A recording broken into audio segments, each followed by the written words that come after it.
अस्सलाम वालेकुम मेरी बहनों। तो कैसे हैं आप सब लोग? उम्मीद करती हूँ आप सब अच्छे से होंगे, अपने अपने घरों में सेफ़ होंगे। तो आज है जुमेरात और मैं जब भी जुमेरात के दिन मौला अली मुश्किल कुसा की कहानी पढ़ती हूँ, इसका जो फर्स्ट पार्ट है वो मैंने पहले ही अपलोड कर दिया है और वैसे सारी डिटेल्स मैंने उस पार्ट में बता दी है। फिर भी मेरी जो बहनें हैं उनको कुछ समझ में नहीं आता है, तो कमेंट सेक्शन में बहुत बार कमेंट में मुझे पूछा गया है कि इसमें क्या यूज़ करें, मतलब फ़ातिहा के लिए क्या क्या चीज़ों की ज़रूरत पड़ती है। तो आज मैं पूरी डिटेल्स में आपको बताऊंगी कि देखिए हमारे यहाँ दरगाह शरीफ में इस तरह का जो नियाज़ के लिए ये पैकेट मिल जाता है रेडीमेड। इसमें आता है चना, किशमिश और ये खड़ी शक्कर, इतना पैकेट है। और एक हमको चाहिए एक गुलाब, देखिए एक गुलाब चाहिए हमको। और इस तरह का पैकेट हमारे यहाँ दरगाह शरीफ है तो रेडीमेड मिल जाता है। अगर आपको मतलब नियाज़ पढ़नी है तो आप चना ले ले, किशमिश ले ले और खड़ी शक्कर को ले ले और अपने हिसाब से उसको निकाल के उस पर फ़ातिहा दे। तो मैं आपको आज ये वीडियो में पूरी डिटेल्स बताऊंगी।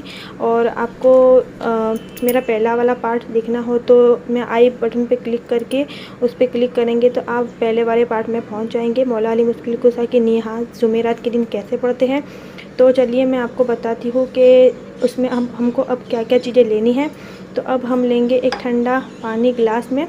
यहाँ मैं पानी लूँगी, ये फ़ातिहा के लिए पानी की ज़रूरत पड़ती है। और यहाँ देखिए मैंने गुलाब लिया है और इसमें सिर्फ 3 चीज़ें हैं, याद रखें। चना है, किशमिश है और खड़ी शक्कर है। किशमिश मतलब दराक, जो दराक होती है मावे में, सूखे मेवे में जो दराक होती है वो वाली दराक है।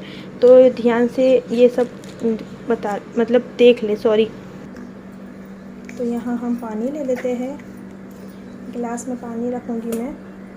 और आप इस नियाज़ को जब भी पढ़े तो आप पाक साफ़ तरीके से और पाक साफ़ी में पढ़िए इस नियाज़ को। और आप अच्छे नाम करके वजू बनाकर इस नियाज़ को पढ़ें तो आपके लिए अच्छा होगा और आपकी जो भी दिली मुराद मन्नत है वो ज़रूर पूरी होगी।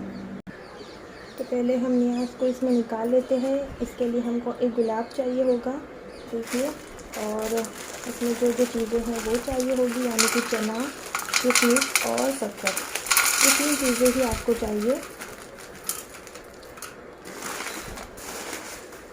तो यहाँ देखिए इस तरह की होगी, किशमिश होगी और ये खड़ी शक्कर होगी। आप अगर वो खड़ी शक्कर मार्केट में मिलती है वो भी मंगा सकते हो, उसको कूट के भी डाल सकते हो। और चना होना चाहिए और एक गुलाब होना चाहिए।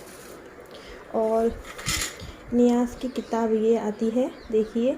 आपको किसी भी स्टोर से, मतलब जो हम जहाँ पर जो इस्लामिक किताबें वगैरह मिलती है वहाँ पर आप बोलेंगे कि हज़रत मौला अली मुश्किल कुसा की नियाज़ की किताब दो, तो वहाँ पर आपको ईज़िली मिल जाएगी।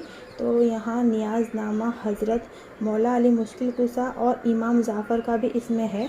तो हमको अभी सिर्फ मौला अली मुश्किल कुसा की नियाज़ पढ़नी है, तो हम उनका ही मतलब छोटी सी किताब है और उसमें जो हम पढ़ेंगे वो भी छोटी सी मतलब कहानी है, उसको हमको पढ़ना है। मैं आपको पूरी डिटेल में बताऊंगी। तो पहले हम क्या करते हैं, पहले हम अगरबत्ती को जला लेते हैं। तो यहाँ मैंने 2 अगरबत्ती ली है क्योंकि ये फ़ातिहा के लिए अच्छा रहता है, इससे माहौल भी अच्छा खुशनुमा हो जाता है। तो ये मैं अगरबत्ती स्टैंड में ये अगरबत्ती लगा दूँगी। आप 2 भी जला सकते हो और 4 भी जला सकते हो, वो आपके मतलब डिपेंड रहता है। तो अभी देखिए ये सब मैंने रेडी कर लिया है। अब हम जा नमाज़ को बिछाएं। तो मैं यहाँ पर पहले जा नमाज़ बिछा लूँगी। आपको याद रहे कि आप जहाँ पर फ़ातिहा दे रहे हो वो जगह एकदम पाक साफ़ हो। तो यहाँ पर मैंने सब कुछ तैयार कर लिया है।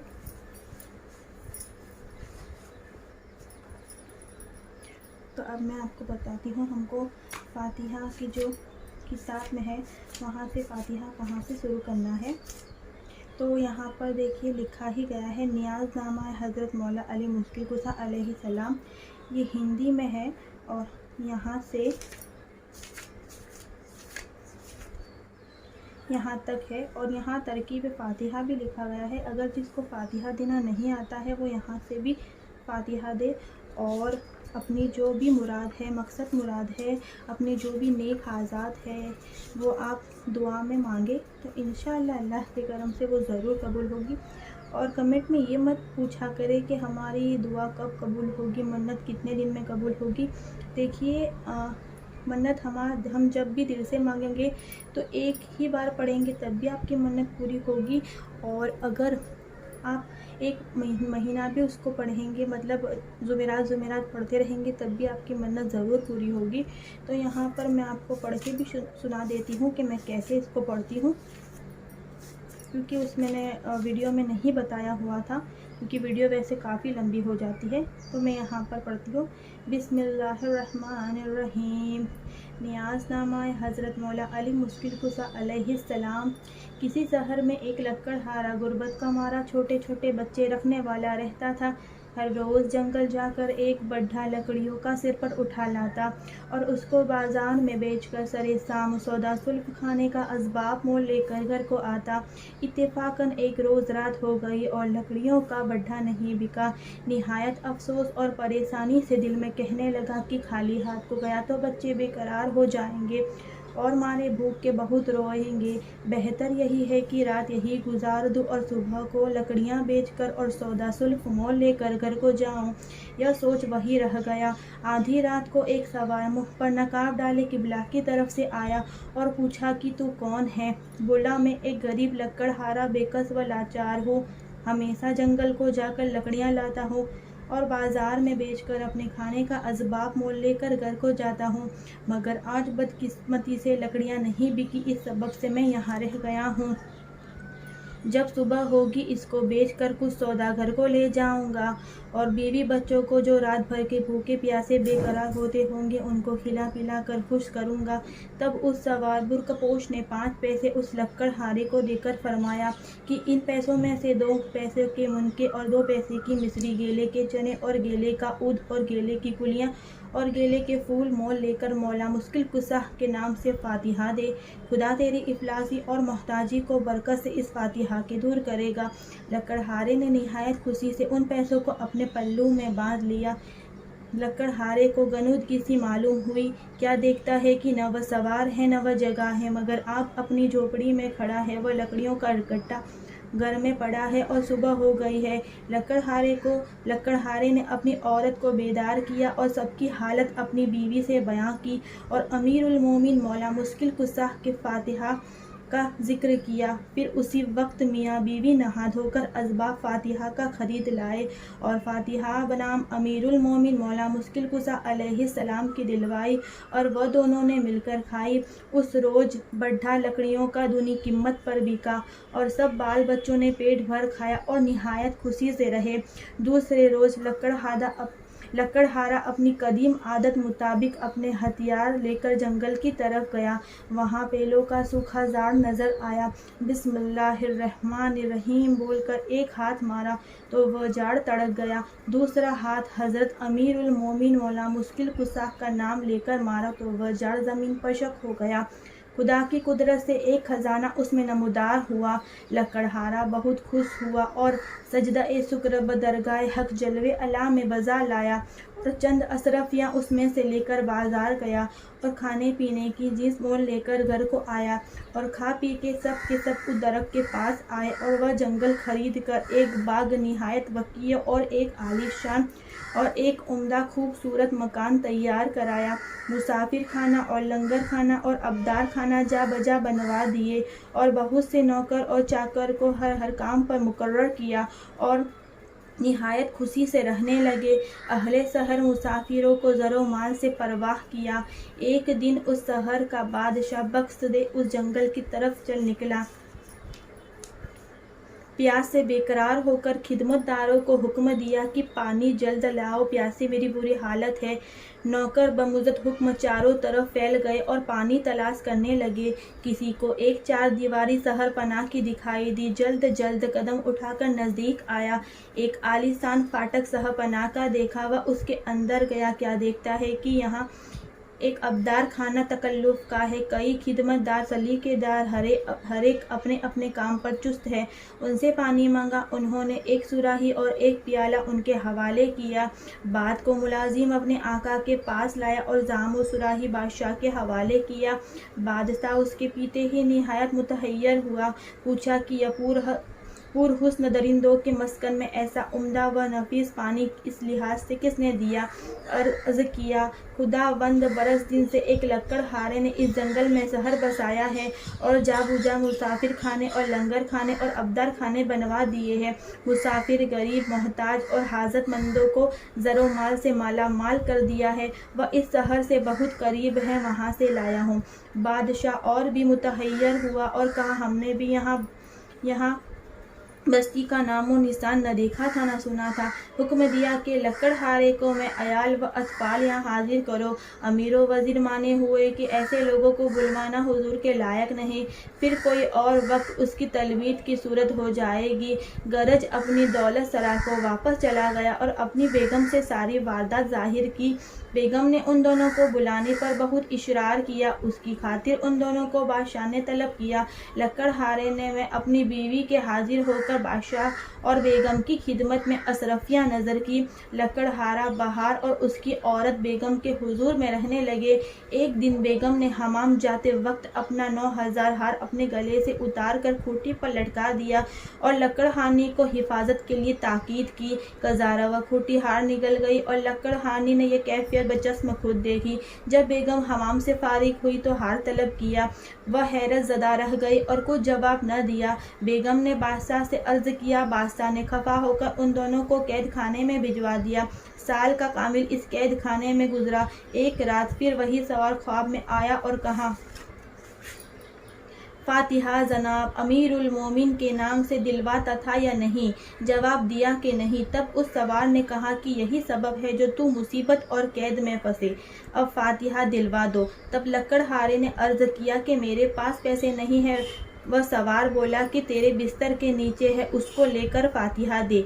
तब लकड़हारे ने बेदार होकर वह पैसे उठा लिए और दोनों के हाथ पैरों की जंजीर खुली पाई। जोरू मर्द दोनों नहा धोकर असबाब फातिहा मंगाने की फिक्र में थे कि एक औरत पर नज़र पड़ी। उसको बोली कि अमीरुल मोमिन मौला मुश्किल कुसा के फातिहा का असबाब खरीद कर हमें ला दे। उसने कहा कि आज मेरे बेटे का सबगस्त है और मैं नहीं ला सकती हूँ। यह कहकर चली गई। उसके बाद दूसरी एक बूढ़ी की उसका बेटा मर गया था। उसकी तदवीज व तफसीम का सामान लाने रोती पिट्टी जा रही थी। उसको देखकर पुकारा और मौला मुश्किल कुसा के फातिहा का असबाब लाने के लिए बोली।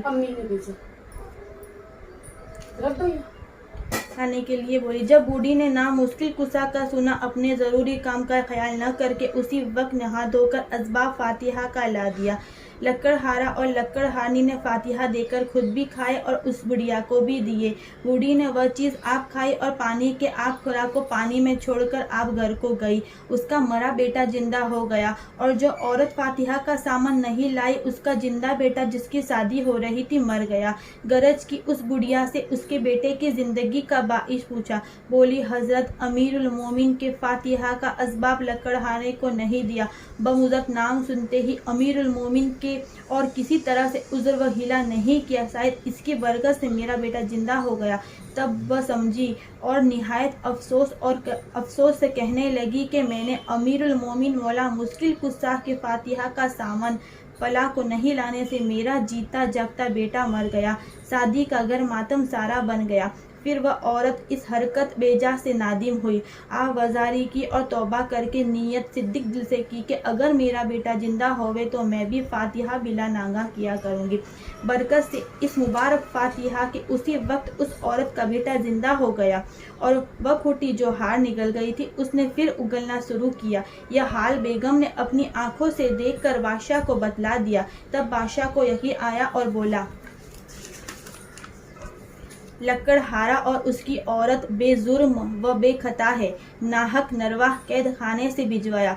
उसी वक्त दोनों की रिहाई के वास्ते कैद खाने में आया। क्या देखता है कि उन दोनों के पाँव की बेड़ियां खुद ब खुद निकल पड़ी है। वह निहायत मुतहय्यर हुआ और दोनों को बादशाह के दरबार में हाजिर करके यह वारदात बयां की। बादशाह को ज़्यादा ताजुब मालूम हुआ और पूछा कि तुमने ऐसा क्या काम किया जो ऐसी करामतें जाहिर की। तब दोनों ने कहा कि हम जनाब अमीरुल मोमिन मौला मुश्किल कुसा के फातिहा हर पंज सबा को किया करते थे। गफलत के सबब कई रोज़ छूट गए। उसी सबब से हम दोनों ऐसी मुसीबत और बला में गिरफ्तार हुए। अब फातिहा मुबारक को शुरू किया है। बरकत से इस नामे मुबारक खुदा ताला ने हमें इस कैद खाने से नजात बख्शी। बादशाह ने उन दोनों को निहायत उज़्र व ख्वाइश किया और खिलअते गिरबान मंगवा कर उनको पहनाया और उन दोनों को बाइज्जत तमाम रुखसत किया और पंज सबा को फातिहा जनाब अमीरुल मोमिन मौला मुश्किल कुशा के नाम पाक से दिलवाना शुरू किया।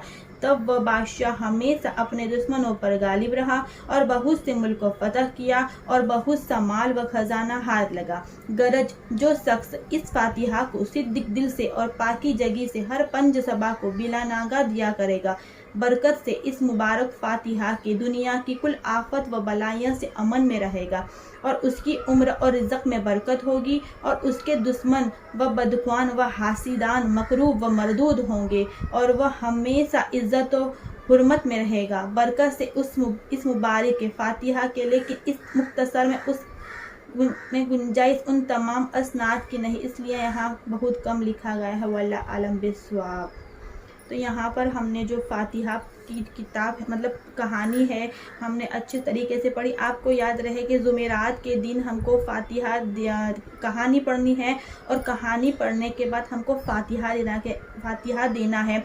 जैसे कि हम फातिहा देते हैं उस तरीके से हमको फातिहा देना है। और आप ज़ोहर में पढ़ सकते हो और असर में भी पढ़ सकते हो। अभी फ़िलहाल मैं असर में पढ़ रही हूँ क्योंकि मुझे ज़ोहर में टाइम नहीं मिला था, तो इसलिए मैं असर में पढ़ रही हूँ। और अब मैं फातिहा देना शुरू करूँगी। तो आपको फातिहा देते आता हो तो आप फातिहा दे।